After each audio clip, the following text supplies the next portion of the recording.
urtetik urtera egin dugun lan hori egun jaso dugula opari modu honen bitartez ez Euskal Atararen barre izateko aukeran. Eta gure aldetik ikusi dugu erabilpena askoz ere gehiago handitu dugula, gure familia eta ikasleen artean, irakasleen artean ere. Euskarazko atal izendatzeak eragina handia daukala erabileran.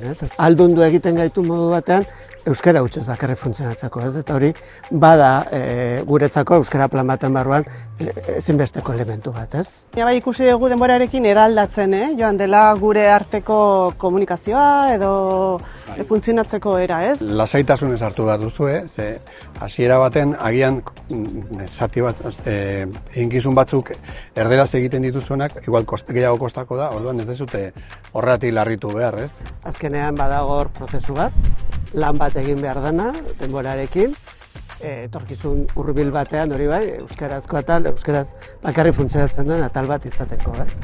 Prozesu bada, ez? Eta gero beste atalek ere ezagutu behar dute, zuek euskaraz funtzionatu nahi duzuela, eta orduan hortan lagundu ere bai, ez?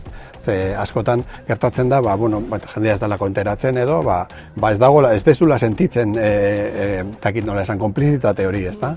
Eta euskarak beharrezkoa dituen eremoa dira gainera, ez? Azkenean, hizkuntza hegemonikoa daude, hizkuntza handia dauzkagu gure inguruan, baina behar ditugu espazio batzuk ere euskaraz bakarrik funtzionatuko dugunak, ez? Euskara izango dan benetan motore bat.